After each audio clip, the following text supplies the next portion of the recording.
Hello Scorpio! For today's video, let's do a general love reading for you. Tingnan natin kung anong meron sa iyong buhay pag-ibig. This is for Sun, Moon, Venus rising, and Saturn placements. At kung ikaw ay may madaming Scorpio placements sa iyong natal chart, this video might be for you. Check nyo rin ang iba yung zodiac signs and their videos. Baka may messages doon para sa iyo.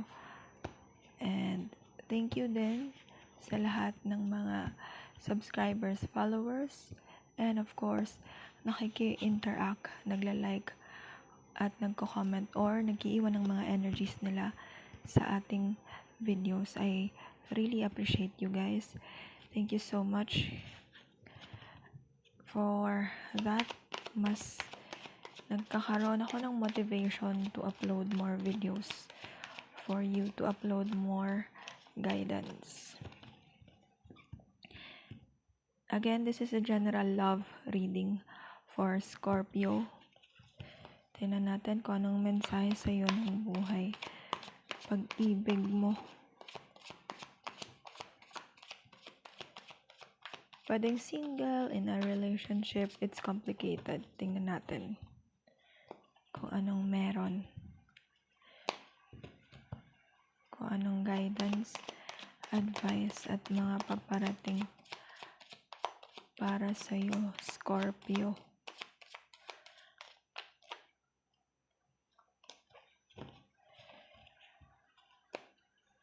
We got the Strength, Two of Swords,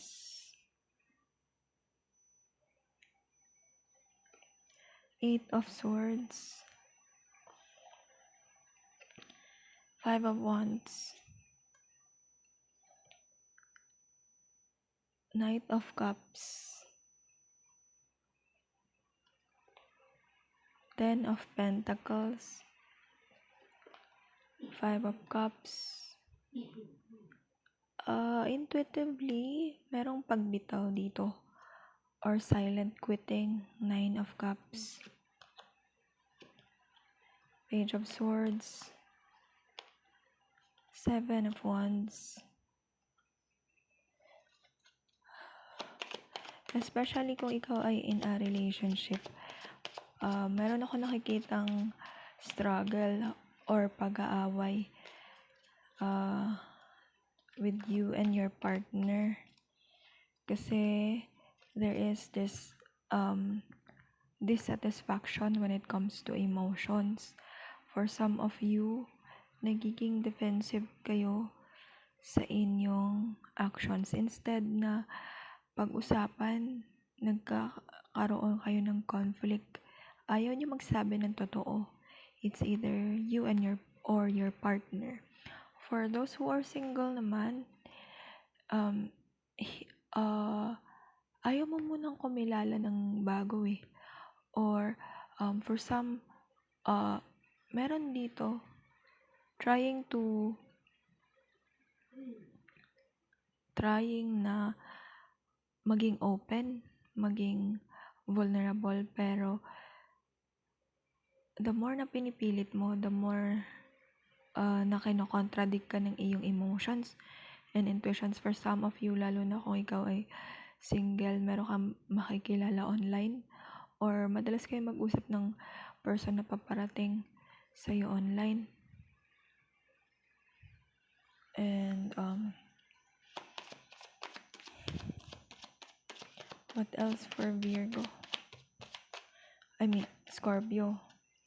Pwedeng may kakonek kang Virgo, Taurus, Capricorn, or Gemini, Libra, Aquarius. Three of Swords, Seven of Cups, Four of Cups, the Wheel of Fortune, Justice card, ang nakikita ko dito, lalo na kung ikaw ay single, you're still healing, but at the same time, gusto mo nang basagin yung mga unrealistic expectations mo sa love, unrealistic settings or happenings mo sa sarili at sa love when it comes to love. For some of you, kung ikaw naman ay single, may mga nag-o-offer sa'yo ng attention, ng conversion, pero mas nagiging mapili ka na. For those who are in a relationship, there is this pagbabago ng sitwasyon with you and your partner. Mas magkakaroon na ng balanse ang inyong pagsasama or ang relationship nyo from sobrang daming conflict to clarity and more open sa communication, or this could be a sign, or this is the sign that you have to be open when it comes to communication para magkaroon ng positive changes and abundance sa relationship. And for those naman na nakakaranas ng komplikasyon sa relasyon, especially kung naiipit kayo sa third party or there's a third party involved, there is this karma is doing their work, either good or bad. Karma is not all about doing bad things.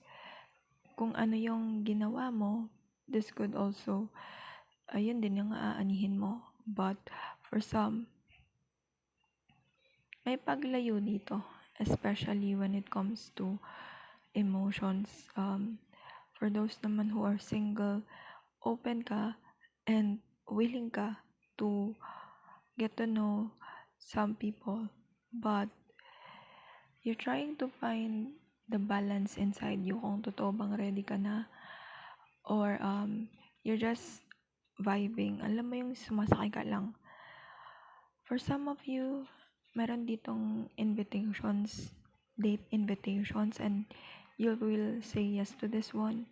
Mas magkakaroon ka ng positive na perspective when it comes to love.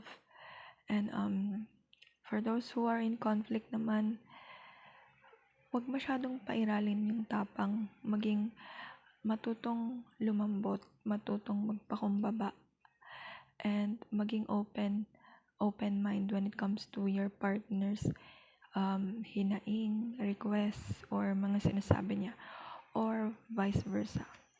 For those who are single, it's okay to reveal some ugly parts of yours, and tingnan mo rin ito if the person na kakonect mo right now is worth it ba siya maging witness ng vulnerability mo. And learn to be patient when it comes to your healing as well. And what else? Let's add more for Scorpios.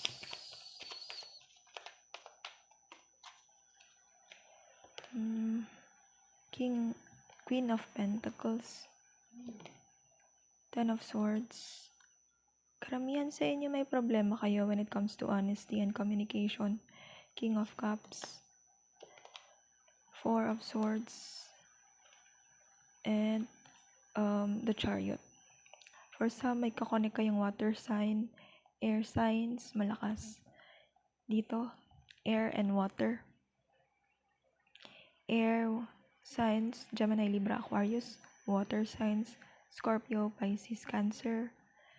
And additional messages for single, pwedeng may makilala ka na someone who's really emotionally mature, but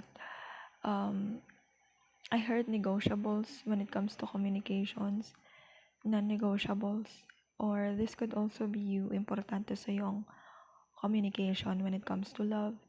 For those who are in a relationship, mas magkakaroon na kayo ng clarity with your person.